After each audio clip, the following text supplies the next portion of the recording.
অন্নদাতা তোমাদেরই অন্নদাতা। মাথার ঘাম পায়ে ফেলে আহার জোগাও চাষি ভাই, নিত্য তোমার পাশে দাঁড়ায় কে যেন হে চাষি ভাই অন্নদাতা।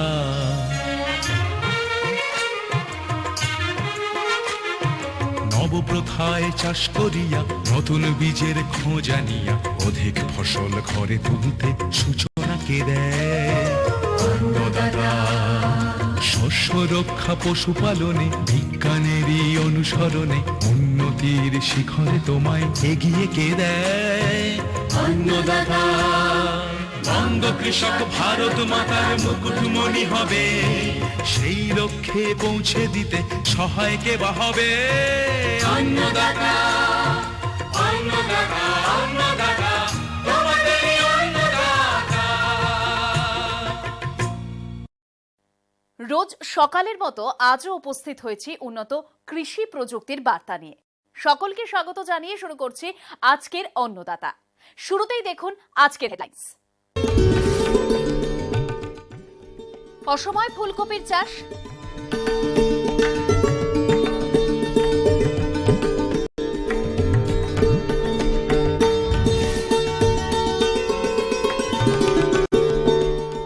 পাট কাটা ও পরবর্তী পরিচর্যা,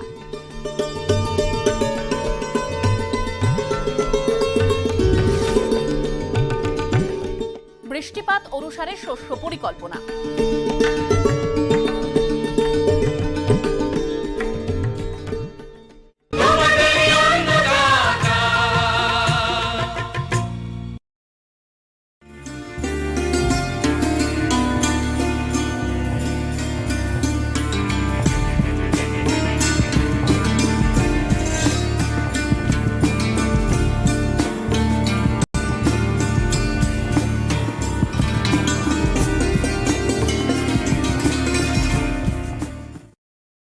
ফুলকপি চাষের স্বাভাবিক মরশুম হলো শীতকাল।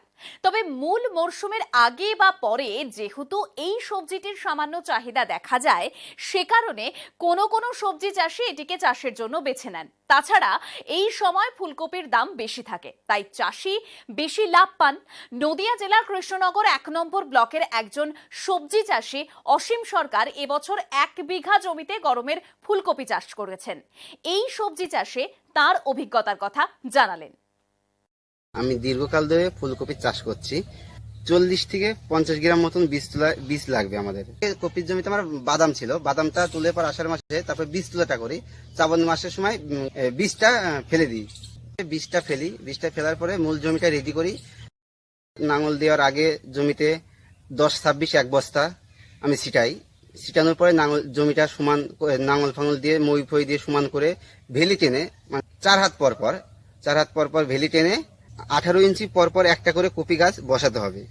১ বিঘেতে ৬,০০০ চারা লাগে। বসানোর পরে ১৫ থেকে ২০ দিন পরে আবার সার দিতে হবে। তখন ১ বস্তা দিলেও হয়, ১ বস্তা দিতে হবে। তখন আমি ১ বস্তা দিই। সুপালা দিই আমি। এর মধ্যে আবার লেদা পোকা লাগে, লেদা পোকার জন্য নিম তেল ইউজ করি। আমি নিম তেল ব্যবহার করি। সপ্তাহে ১ দিন করে নিম তেল দিই।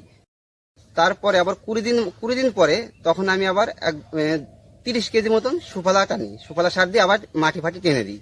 দেওয়ার পরে কপিটা তখন গাছটা বড় হয়ে যাবে। কপি লাগানোর ঠিক ৬০ দিনের মধ্যে তখন ফুলকপির গুটি আসা শুরু করে দেয়। কিন্তু এখন তো বর্ষার সময়, এখন কপির জমিতে সেরকম হারে লাগে না। দেখা গেল খরা হলে পারে ১ সপ্তাহ পর কি ১ সপ্তাহ কি ১০ দিনের মধ্যে একবার সেচ দিতে হবে। জমিতে যদি আগাছা হয়, ঘাস ফাস হয়, নিড়িয়ে দিয়ে ওগুলো পরিষ্কার করে রাখতে হবে। নাহলে পারে মাটি ভিজা থাকলে পারে কপি গাছ পচে যাবে। ১ বিঘে জমিতে আমাদের মোট খরচ হয় ১৫ থেকে ২০,০০০ টাকা মতন খরচ হবে, ঠিক আছে। আর বিক্রি তোমার আছে ৬০ থেকে ৬৫,০০০ টাকা মতন বিক্রি। এখন যা মোটামুটি বাজার, তো এখন আমরা এই দামই পাই। আর ৩ বিঘে ফুলকপি চাষ করি। পরপর যেরকম পুজোর বাজারটা ধরবো জন্য আষাঢ় মাসে, মানে এই সময় বাজারটা খুব ভালো থাকে। মানে কালী পুজো, জগদ্ধাত্রী পুজো, দুর্গা পুজোর বাজারটা যারা বোঝে সেইভাবে পরপর চাষ করে যায় আমি। এখন একটু বিরতির পর থাকছে পাট কাটা ও পরবর্তী পরিচর্যা।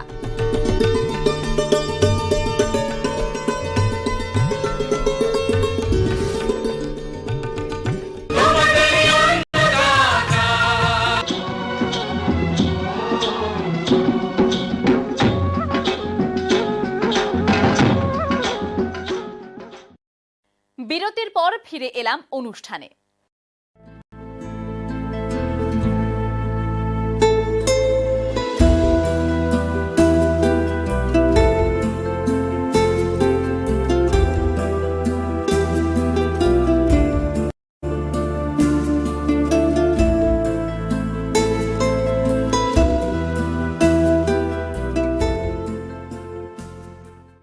পাটতন্তুর গুণমান নির্ভর করে সঠিক চাষ পদ্ধতি অবলম্বন এবং পাট কাটা বা তার পরের পরিচর্যার উপরে। পাট চাষে হয়তো অনেক চাষি উন্নত প্রযুক্তি মেনে চলেন, কিন্তু পাট কাটার পরের পরিচর্যা নেওয়ার ক্ষেত্রে বেশিরভাগ চাষি সঠিক প্রযুক্তি মানেন না। পাটতন্তুর গুণগত মান ভালো পাওয়ার জন্য পাট কাটার পর কি কি পদক্ষেপ নেওয়া দরকার সে বিষয়ে জানালেন ICAR কৃষি বিজ্ঞানী ডক্টর RK ঘোষ। পাট চাষিদের কাছে খুব গুরুত্বপূর্ণ অর্থকরী ফসল, শুধু তন্তু হিসেবে নয়। পাট চাষের খরচও, কারণ ইনপুট হিসেবে এখানে ফার্টিলাইজার বলুন বা পেস্টিসাইড বলুন, এর রিকোয়ারমেন্ট কিন্তু পাট চাষের ক্ষেত্রে অন্যান্য যে কোনো ক্রপ বা যে কোনো ফসলের থেকে অনেক অংশে কম। পাট কাটার সময় মাথায় রাখতে হয় যে গাছটা কতদিনের ম্যাচিওর্ড গাছ কিনা, না গাছটা কচি রয়েছে। তো গাছের বয়স খুবই গুরুত্বপূর্ণ বিষয়, কারণ বয়স 90 দিনের কম গাছের বয়স, সেক্ষেত্রে আপনি যদি পাট পচাতে যান সেক্ষেত্রে আপনার ফাইবার ইল্ড অনেক কম হবে এবং ফাইবারের গুণগত মানও খুব কম হবে, তো খুব দুর্বল কোয়ালিটির পাট হবে। আবার যদি আপনার পাটের গাছের বয়স অনেক বেশি হয়ে গিয়ে থাকে, যদি পাটের বয়স আপনার 140 দিন বা 150 দিনের পাট, সেক্ষেত্রে সমস্যা হয়, দেখা যায় যে পুরো পাটের গাছটা লাল রঙের হয়ে গেছে এবং পাটটা ভালো করে বেরোচ্ছে না, আঁশ ভালো করে বেরোচ্ছে না, পাটে গোড়ছাল খুব বেশি হয়। যদি বা বেরোয় তার গুণগত মান খুব কম হয় এবং বাজারে মনোমতো দাম পাওয়া যায় না। মোটামুটিভাবে যত রকমের জাত বা যত রকমের ভ্যারাইটি চাষি ভাইয়েরা চাষ করে থাকেন পাটের জন্য, সবার ক্ষেত্রেই এটা 100 থেকে 110 দিন ফলো করা যেতে পারে। মানে যে আপনি যে কোনো জাতেরই গাছ নিন না কেন, 100 থেকে 110 দিনের মধ্যে আপনি ভালো আঁশ পাবেন। প্রথাগত পদ্ধতিতে যেভাবে পাট পচানো হয় তাতে যদি আপনার 20 থেকে 25 দিন সময় লাগে, নিমফেড সাথী পাউডার ব্যবহার করলে এই পচন সময়টা 12 থেকে 14 দিন হয়ে যায়। এই পাউডার যখন ব্যবহার করবেন, আপনারা কোনো রকমভাবেই জাঁকটা কাদামাটি এবং কলা গাছ দিয়ে ডোবাবেন না। কাদামাটি এবং কলা গাছের ডাইরেক্ট কন্ট্যাক্ট যদি জাঁকের উপরে হয়, তখন কিন্তু পাটের রং, যেটা সোনালী তন্তু হিসেবে পাট পৃথিবী বিখ্যাত, সেই সোনালী রংটা সোনালী থাকে না। আপনারা প্রথমে কচুরি পানা বিছিয়ে নিয়ে জাঁকের উপরে, তারপর বস্তাতে করে যদি মাটি ভরেন সেইভাবে মাটিটা দেন। পাটের জাঁকের উপরে যদি কাদা মাটি ডাইরেক্টলি না দেন, আপনার পাটের রং সোনালি হবেই হবে। খুব সুন্দর কোয়ালিটির পাট পাবেন এবং সামগ্রিকভাবে পাটের যে গ্রেড হয় সেটা 1 থেকে 1.5 গ্রেড বেশি হয়। যদি কোনো চাষি ভাই TD4 কোয়ালিটির পাট পেয়ে থাকেন প্রথাগত পদ্ধতিতে, নিমফেড সাথী ব্যবহার করলে আপনারা দেখতে পাবেন যে আপনি TD3 বা TD3.5 গ্রেডের পাট পাচ্ছেন। তাতে আপনার পাটের যেহেতু গুণগত মান বেড়ে গেছে, সেহেতু আপনার MSPও বেড়ে যাবে এবং প্রত্যেক কুইন্টালে প্রায় আপনার 700 থেকে 800 টাকা বেশি পাবেন। পাটের আঁশটা এত সুন্দর করে বেরিয়ে আসে যে টোটাল পাট কাঠিতে ফেঁসো খুব কম পরিমাণে থাকে এবং চাষি ভাই প্রায় হাফ কুইন্টাল পর্যন্ত বেশি ফাইবার পাবেন। হিসাব করে দেখা গেছে নিমফেড সাথে ব্যবহার করলে আপনার প্রায় বিঘা প্রতি 4.5 থেকে 5,000 টাকার এক্সট্রা ইনকাম হতে পারে। 18 থেকে 20 কিলোর একটা বান্ডিল করা হয় প্রথমে পাট গাছটা কাটার পরে, এবং সেই বান্ডিলটাকে মাঠের মধ্যে ফেলে রাখা হয় 2 থেকে 3 দিন পাতাগুলো ঝরানোর জন্য। মোটামুটি পাতা ঝরে যাওয়ার পরে এই রকম 18 থেকে 20 কিলোর যে বান্ডিল, সেই বান্ডিলগুলোকে লেয়ার হিসাবে জলেতে প্রথমে শুইয়ে দেওয়া হয়। তো এই একটা লেয়ারে মোটামুটি 18 থেকে 20টা বান্ডেল থাকে। নিমফেড সাথী পাউডারটাকে যদি আমরা ছড়িয়ে দিই, গোড়ার দিকে 1 মুঠো করে নিয়ে যদি গোড়ার দিকে অল্প করে ছড়াই এবং ডগার দিকে গোড়াতে যতটা ছড়াচ্ছি তার হাফ ছড়াবো। পরের লেয়ারটা, যে লেয়ারটা এর উপরে আসবে, সেই লেয়ারটাকে আমি উল্টোভাবে দেব। তার মানে প্রথম লেয়ারের ডগা আর গোড়া যেদিকে ছিল, এখন যে লেয়ারটা আমি দ্বিতীয় লেয়ারটা চাপাচ্ছি তার ডগা আর গোড়াটা উল্টো দিকে করে দেব। তার গোড়ার দিকে আবার ওই একইভাবে আমি পাউডারটা ছড়ালাম, ডগার দিকে অল্প করে ছড়াবো। তাহলে আমি যদি দুটো লেয়ার দেখি, তাহলে দেখবেন যে একটা লেয়ারের ডগা এবং তার উপরের লেয়ারের গোড়া একদিকে, অন্য দিকটাতে যদি দেখি তাহলে নিচের লেয়ারের ডগা এবং তার উপরের লেয়ারের গোড়াটা আরেক দিকে। তা হওয়ার পরে জাঁকটাকে আমি কচুরিপানা দিয়ে ঢেকে দিই। এই ঢাকার পরে এই কচুরিপানার উপরে আমি কিন্তু কোনো বস্তার ভেতরে, ধরুন থলে হতে পারে, কোনো বস্তার ভেতরে আমি যেভাবে প্রথাগতভাবে যেভাবে কাদামাটি চাপান দেওয়া হয় সেইভাবে চাপানটা দেব। পার্থক্য এটাই, নিমফেড সাথী পাউডার দেওয়ার পরে কাদামাটিটা কিন্তু আমি ডাইরেক্টলি জাঁকের উপর দেব না, কারণ ডাইরেক্টলি জাঁকের উপর দিলে পাটের রং এবং গুণগত মান কিন্তু খারাপ হতে পারে।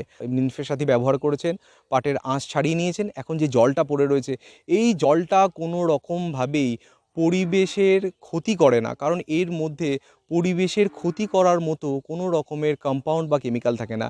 ইনফ্যাক্ট নিমফেড সাথী যে পাউডারটা দেওয়া হয় এটা আসলে জীবাণুর খাদ্য হিসেবে দেওয়া হয়। নিমফেড সাথী পাউডার দিলে জীবাণুদের যে জীবাণু বা অণুজীবগুলো পাটের আঁশ পচানোতে বা আঁশ ছাড়ানোতে বা রেটিংয়ে সাহায্য করে তাদের পপুলেশনটা প্রচুর পরিমাণে বাড়িয়ে দেয়। এই পপুলেশন দ্রুত বাড়ার জন্য যেটা হয় যে এই দ্রুত পপুলেশন প্রচুর বেড়ে গেছে, টু সারভাইভ এই অণুজীবগুলো পাটটাকে তাড়াতাড়ি করে পচিয়ে দেয়। এবং আমরা পরীক্ষা করে দেখেছি এতে জলের গুণগত মানের কোনো রকমের খারাপ হয় না এবং এতে পরিবেশ দূষণের কোনো রকমের কোনো সম্ভাবনা নেই।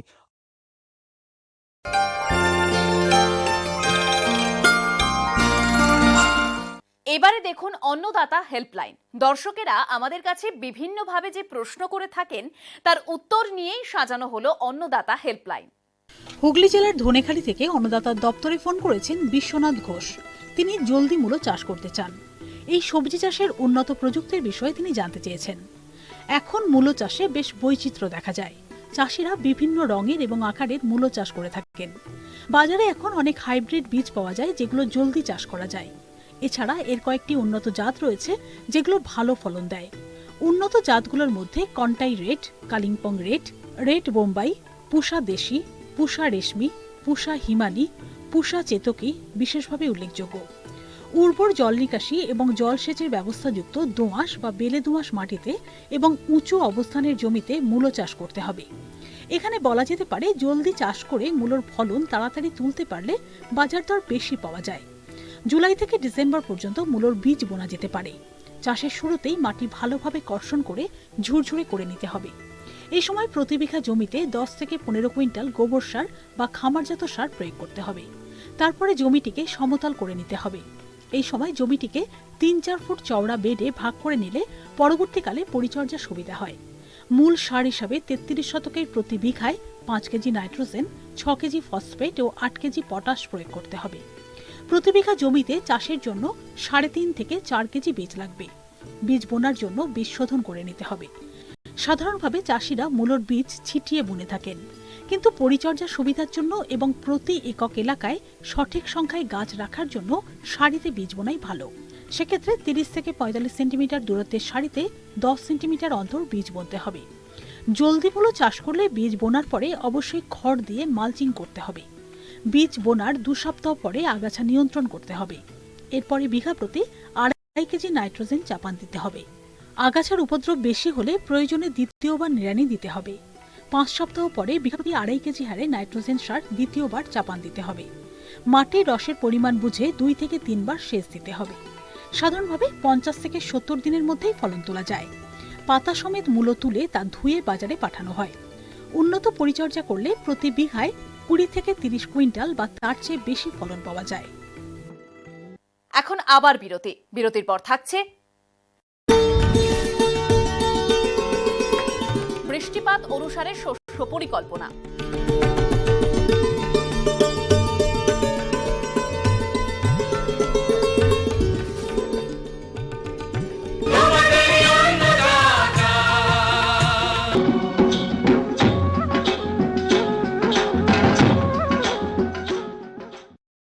আবার ফিরে এলাম অনুষ্ঠানে।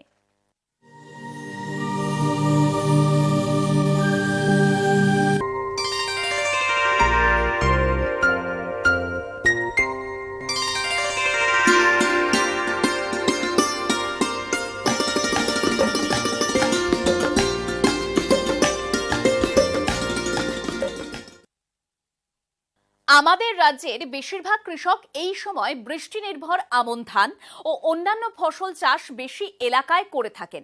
আর এ রাজ্যে এবছর এই পর্যন্ত যে পরিমাণ বৃষ্টিপাত হয়েছে তা স্বাভাবিকের তুলনায় প্রায় 50% কম।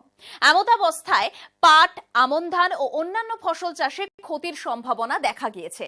উত্তর 24 পরগনার জেলার গোবরডাঙ্গার জনৈক কৃষক বাসুদেব দাস তার সমস্যার কথা জানালেন। এই যে আমরা পাট করেছি, পাট ডুবানোর জায়গা নেই, জল নেই, যে কোথায় পাট চুয়াবো। এই যে 5 বিঘে জমি চাষ করব, কোনো বৃষ্টি নেই, চাষ করতে পারছি না, জল কিনে চাষ করতে হচ্ছে, এতে খরচা ডবল হচ্ছে, ফায়দা কিছু হচ্ছে না, ধানের দান হচ্ছে না। এখন কৃষক বন্ধুদের কি করণীয় এবং কিভাবে শস্য পরিকল্পনা করবেন সেই বিষয়ে আমাদের প্রতিনিধি কথা বলেছিলেন উত্তর 24 পরগনার জেলার কৃষি বিজ্ঞান কেন্দ্রের কৃষি আবহাওয়া বিশেষজ্ঞ মৃণাল কান্তি দাসের সাথে। কম বৃষ্টিপাতের জন্য কৃষকরা কি শস্য পরিকল্পনা করলে কম ক্ষতিগ্রস্ত হবেন সে বিষয়ে তিনি জানালেন। এখন আবহাওয়ার যে এই খামখেয়ালিপনা কেন হচ্ছে সেটার কিন্তু পরোক্ষভাবে কিন্তু আমরাই দায়ী। কারণ ভূগর্ভস্থ জল অপরিকল্পিতভাবে আমরা খরচ করেছি। তাছাড়া আমাদের যে ওয়াটার হারভেস্টিং যেগুলো পুকুর, নদী, নালা, সেগুলোকে আমরা বন্ধ করে দিয়ে নতুন নতুন বিল্ডিং তৈরি করছি। জলজ উৎস সব কমে গেছে। এই জলজ উৎস যত বেশি থাকবে সেখান থেকে বাষ্পীভূত হয়ে ঘনীভূত হয়ে আবার বৃষ্টি আকারে আমাদের ভূপৃষ্ঠে আসে। কিন্তু আমরা যদি এই জলাশয়ে না রাখি বা যথেচ্ছভাবে আমরা জলের অপচয় করি, তখন কিন্তু আমাদের এই জলীয় বাষ্পের উৎসটাই আমরা নষ্ট করে ফেলছি। তার জন্য আজকের এরকম বৃষ্টিপাতের খামখেয়ালিপনা দেখা যাচ্ছে। আমাদেরকে আগে প্রথমে বৃষ্টির জল সংরক্ষণ করার জন্য আমাদের মজে যাওয়া পুকুরগুলোকে সংরক্ষণ করতে হবে, ভালো করে আমাদের পরিষ্কার পরিচ্ছন্ন রাখতে হবে। যদি বৃষ্টির কম হচ্ছে, সেখানে বীজতলায় ধানের চারা সরু এবং লম্বা হয়ে যাচ্ছে, তাতে কিন্তু ফলনের উপর ক্ষতি পড়বে। এছাড়া যারা ধরুন বীজতলা তৈরি করতে পারেননি, আকাশের দিকে তাকিয়ে আছেন কবে বৃষ্টি হবে এবং কবে তারা বীজতলা ফেলবে বা চারা রোয়া করবে, তারা কিন্তু হতভম্ব হবেন না। গত বছর যদি এই সময় দেখি তাহলে কিন্তু বৃষ্টি এরকমই ছিল বা এর থেকে কিন্তু কম পরিমাণে বৃষ্টিপাত হয়েছে। কিন্তু এবছর আমরা আশা রাখবো এই মাসের শেষের দিকে বা পরের মাসের শুরুর দিকে কিন্তু আমরা সেই বৃষ্টিটা পেয়ে যাব, যাতে করে আমরা চাষবাস করতে পারি। কিন্তু এখন ধরুন চাষের যাতে ক্ষতি না হয় তার জন্য আমরা নিচু জমিতে কি করব, স্বল্প মেয়াদি কিছু জাত ধানের, যেগুলো হচ্ছে 90 দিনের, 80-85 দিনের ধান, সেগুলো আমরা চাষ করব। এছাড়া যারা বৃষ্টির আশায় বীজতলা ফেলেননি, ওরা কিন্তু দীর্ঘমেয়াদী যে ধানগুলো আছে 140 দিনের, 135 দিনের ধান, যদি দেরি করে বীজতলা তৈরি করি এবং দেরি করে সেই চারা মূল জমিতে রোয়া করি, তাহলে কিন্তু খুব একটা ফলনের ক্ষতি হয় না।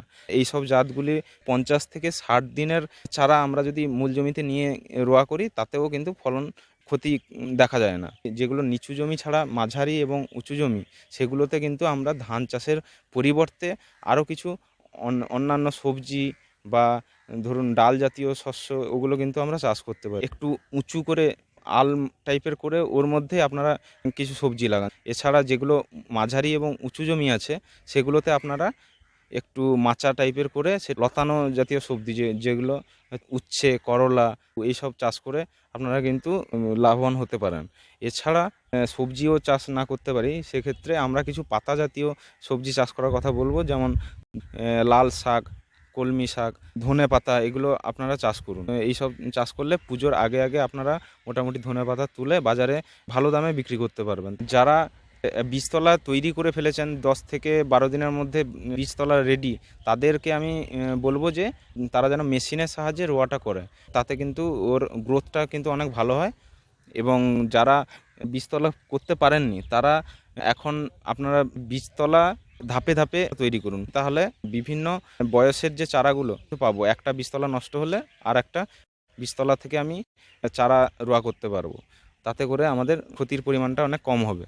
সেক্ষেত্রে আমাদের সারের উপর একটু মাথায় রাখতে হবে যে চাপান দেওয়ার সময় আমাদেরকে 60 থেকে 70% নাইট্রোজেন সার প্রয়োগ করতে হবে, এবং পরে বাকি যে পার্সেন্টেজ আমাদের নাইট্রোজেন সার থাকছে সেটা আমরা থোড় আসার সময় প্রয়োগ করব। সুন্দরবন লাগোয়া লবণাক্ত জায়গায় যারা ধান চাষ করছেন, প্রথমেই জাতটা বেছে নিতে হবে যেটা আমার লবণ এবং জল দুটোই সহনশীল জাত। এই যে স্বর্ণ শ্রাবণ, এই ধানের জাতটা আপনারা বেছে নিন। যে কোনো চাষের ক্ষেত্রে সিজনে আমরা যে সব চাষবাস করি তার থেকে কিন্তু সার ওষুধ প্রয়োগ এগুলো কিন্তু আমাদের মাথায় রাখতে হবে। এছাড়া যারা পাট চাষ করেছেন, জমির থেকে পাট তুলে নিয়ে এরপর জাগ দেওয়া হোক, জলে ভেজানো হোক, ওটা সেরে ফেলুন এবং জমিটা ধান চাষের জন্য রেডি করে ফেলুন। কিন্তু যারা এখনও জমিতে পাট রেখেছেন এবং দীর্ঘমেয়াদী পাট লাগিয়েছেন তাদের বলবো, এখন যেহেতু বৃষ্টিপাত তেমন আসেনি, তার জন্য আপনারা আরও কিছুদিন ওয়েট করে যান। দেখুন যে বৃষ্টিপাতটা ঠিকঠাক হলে, বর্ষা নামলে তখন আপনারা অনেক জলাশয়ে জল পাবেন, তখন জাগ দেওয়া হোক, পাটের অন্যান্য কাজ করতে আপনাদের সুবিধেই হবে। এই অনুষ্ঠানটি আপনাদের কেমন লাগছে? আপনারা আর কি কি দেখতে চান অন্নদাতা অনুষ্ঠানে? জানিয়ে চিঠি লিখুন। আমাদের ঠিকানা Annadata, news 18 Bangla, Godrej water side, tower 1, Salt Lake, sector 5, Kolkata 91। অনুষ্ঠানটি আজকের মতো এখানেই শেষ করছি। আবার দেখা হবে কাল সকালে। নমস্কার।